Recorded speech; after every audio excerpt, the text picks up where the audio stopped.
okay. We got good work done. It was a good practice. So excited about the opportunity to get out and play on Thursday night, and it's reflected in their attitude, their work ethic, their excitement, their enthusiasm, all those things. So it's a good day. What kind of challenges a 4-2-5 defense pose for you? It's just a nickel defense, really. So it's something that we practice against every day when we're playing against our team. So it's nothing that we haven't seen before. They'll have some different wrinkles in terms of the coverages and the way they play them, maybe certain matchups. Of course, there'll be things on film that we see during the game that we haven't seen on film, things that they've put in the off season. So you have to be ready to adjust to those things. But in terms of just the straight 4-2-5 scheme, that's just a nickel package for us. Is it tougher because they've changed defensive coordinators and you don't have any of this stuff on film? You know what? It can be. I think what's really important in this first game, anytime you go into a first game and you don't have a lot of information on the team that you're playing, there's nothing on film from this year, is that you follow your rules. You primarily worry about yourself and taking care of your job and doing your job. And if you get in a situation where it's something that you haven't seen, your rules should carry you through the play. As the game goes on and we start to learn, what their plan is and how they're trying to attack us and things that they're trying to accomplish, then, we can adjust as we go. How important is it to play well in this first game, moving the ball offensively, playing some defense? Well, I mean, it's our first test as a team, and it's always important to play well. I mean, that's our objective, to go out and play well and win every week and show improvement every week. Kevin McReynolds mentioned on Twitter that he was switching to offensive guard. Is that a long-term thing? I'm not going to comment on position switches other than to say we switch guys around all the time. How did Baca do with actual contact today? Fine. How'd you feel Brett through today? Fine. All right. Thank you. Can you get a report on anything that wasn't fine? I mean, if you guys ask a question, I'll answer the questions. I'm not going to comment on injuries. I'm not going to comment on who's playing where. I'm not going to comment on who practiced well. That would be really ridiculous for me to do in the light of the fact that our opponent's going to watch read your stuff and watch it. So, how do you approach opening a first game for you and others on the road instead of at home? Is it? You try to prepare your team, which we tried to do this week, earlier in the week, on. First of all, you don't want to put too much emphasis on it. It's about playing the game, on the field. But I think you do have to prepare for some of the uncertainty that you're going to see. You can be in a hostile environment. I think you have to make them alert to those things without overdoing it. So we've had sessions on playing on the road and what our mindset needs to be.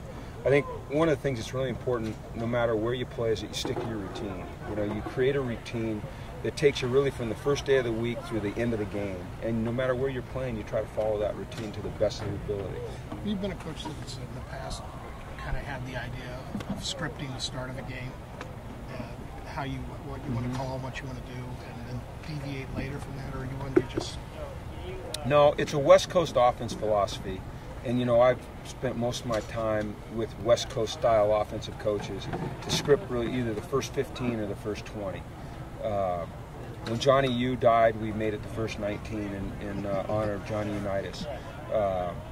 But you follow that to the extent that you can, because not factored into those first 19 or 20 or 15 or whatever it is are your third down calls, your red zone calls, your short yardage calls. It's primarily your open field calls. And then if something's working well early, you deviate from it. Typically you set up those first 15 or 20 to try to figure out how your opponent is going to try to defend you. We don't do that here, though. We just go. So you're not going to script? No. Have you decided which coaches are going to be upstairs versus downstairs? Yes, we have. Is there a certain amount of stress level with Coyote being your kicker? No, he's going to go out and he's going to do his best, and we're going to roll with it. Yeah. And I guess you're not holding him back at all. I mean, if there's something too big, well, we don't know what's too big, so we're going to send him out there and have confidence that he'll do a great job for us. Along the same lines with Brett too, being a redshirt freshman, kind of never been in this situation before. Is there a little bit of stress there as well, or is it kind of? Nope. We're going to throw him out there and let him roll. We have a lot of confidence in him, and we're excited to watch him play. What are your emotions like for seniors? I mean, I've coached a lot of games now. I've been doing this for 27 years and coached in hundreds and hundreds of games. So, usually pretty consistent. You get focused. You know, I have a routine that I follow, just like, you know, I was talking about the players, and that gets me to the game focused and ready to go. So what's the lucky apparel? You said you weren't going to tell us last night. I haven't decided yet. Yeah. It'll only be lucky if we win the first game, then you'll have to see for the second game. You're going to make me have to sit there with my binoculars. No, you don't. I would not put any stock into what I wear for the first game. Now, if we're lucky enough, fortunate enough, have the goodwill enough to go out and win, then you know, and you can analyze that. But I wouldn't put too much into that either. You say you're not going to script everything. Would there be elements of that though that might help a quarterback making his first start? Yeah. Which, you know, what Noel will do is he'll sit down with Brett and say, "What do you feel comfortable with?" And get a feel for him, so that we're giving him things that hopefully can create success for him early. And you know, that's just good coaching, and it's communication with your quarterback. And so we have an idea. I mean, we already have an idea of how we want to open the game. But in terms of just following an exact script, that's really hard to do, just because situations change so much when you're young. But yes, try to sit down with your quarterback. You always do, and say, okay, what do you like? So it's kind of an unofficial script. It's it's a what makes you comfortable and what can create early success for the player. You know, especially a guy in Brett's situation that, like you asked, it's his first game. So, okay, all right, thank you.